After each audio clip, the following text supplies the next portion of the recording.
Aku pinjam buku latihan soal matematika yang diajarkan kemarin. Aku ketinggalan mencatat.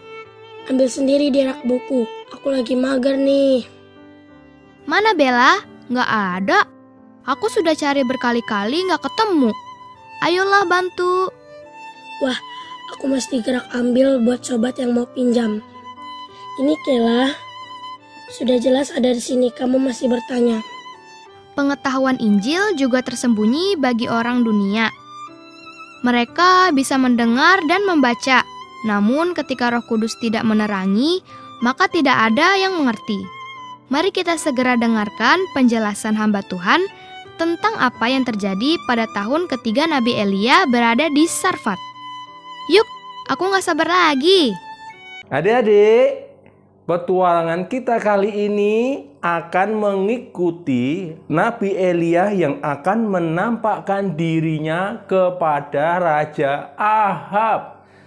Adik-adik bisa membaca cerita ini di dalam kitab 1 Raja-Raja pasal yang ke-18 ayat 1 sampai dengan ayat yang ke-19.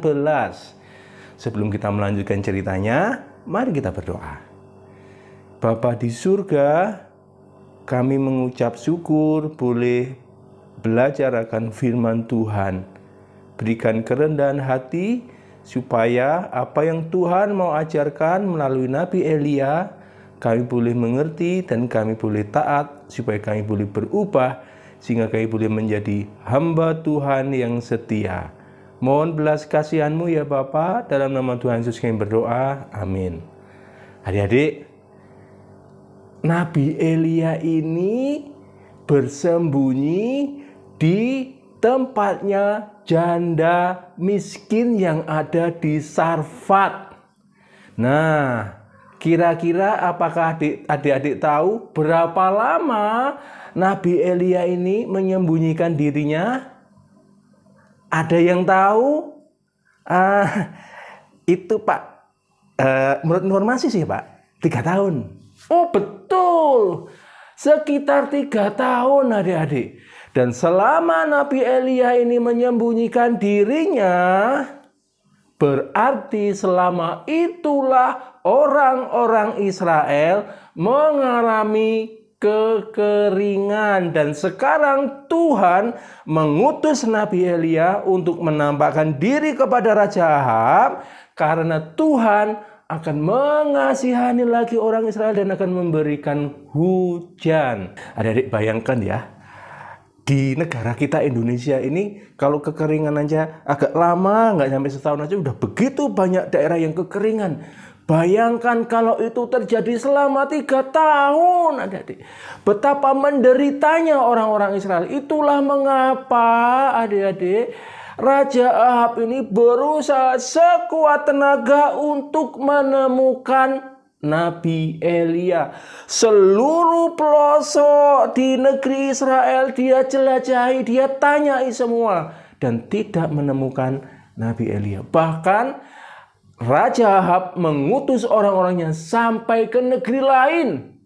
Kalau dia sampai ke negeri lain dan bertanya, apakah ada Nabi Elia di sini? Orang-orang di sana menjawab, oh tidak ada. Raja Ahab akan meminta mereka bersumpah bahwa benar-benar tidak ada.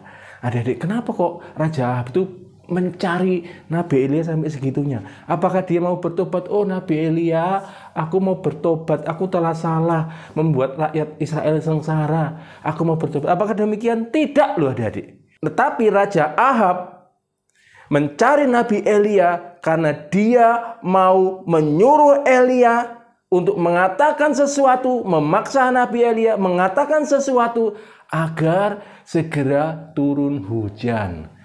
Oleh karena Tuhan yang menyembunyikan Nabi Elia di janda Sarfat itu, maka dia tidak akan ketemu.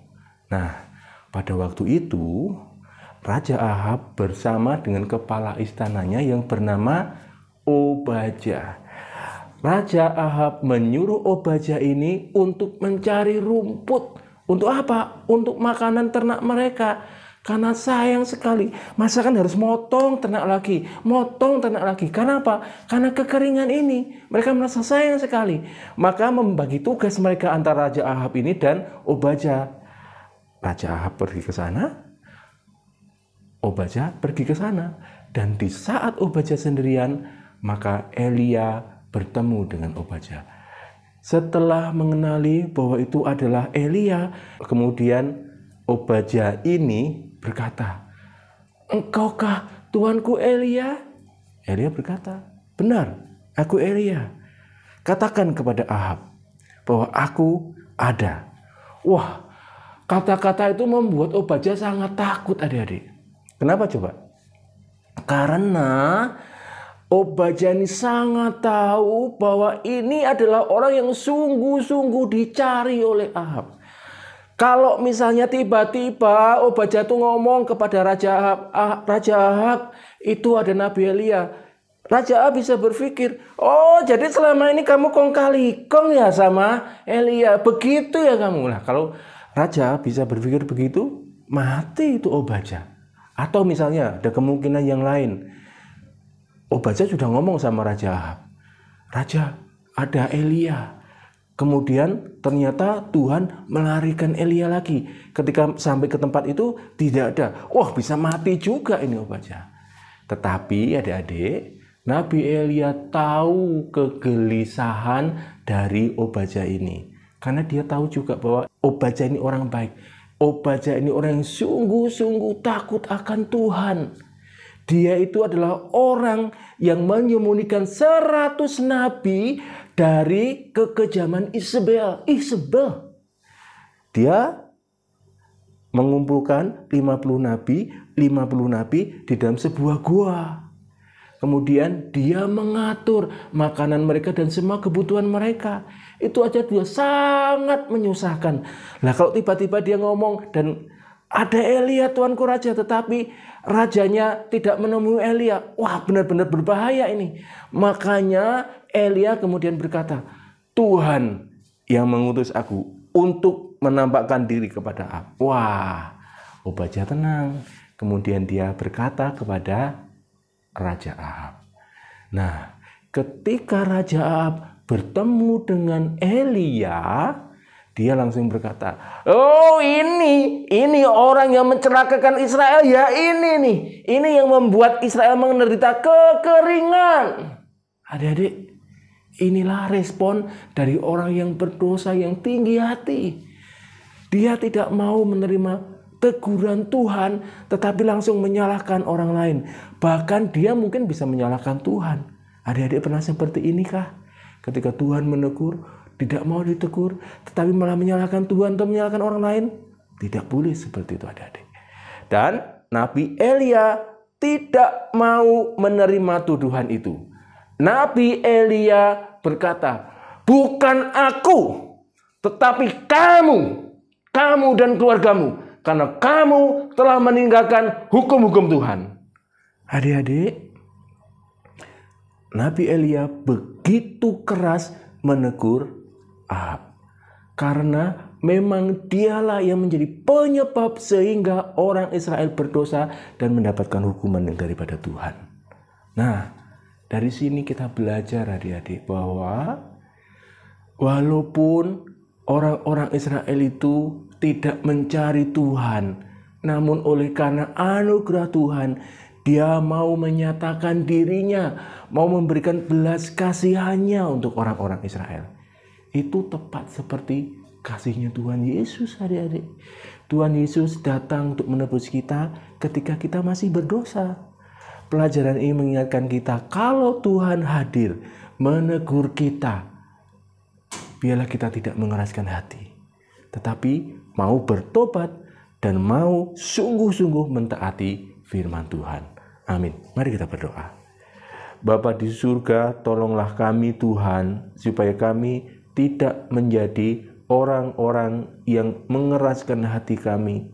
Ketika Engkau beranugerah kepada kami, menegur kami dengan kebenaran firman-Mu, biarlah kami menjadi orang yang rendah hati dan mau diubah oleh kebenaran firman-Mu, supaya hidup kami mempermuliakan Engkau ya Tuhan. Kami bersyukur untuk pelajaran yang Tuhan berikan melalui Nabi Elia ini. Di dalam nama Tuhan Yesus kami berdoa. Amin.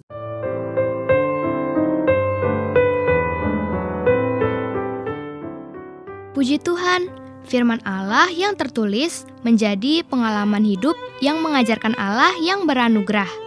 Sekali lagi Allah berinisiatif untuk mendekati umatnya, meskipun mereka belum menunjukkan pertobatan dan merendahkan diri di hadapannya. Besok Sobat BDKA baca 1 Raja-Raja 18 ayat 20-40. Pasti lebih seru. Dan langsung share link YouTube-nya ya. Salam!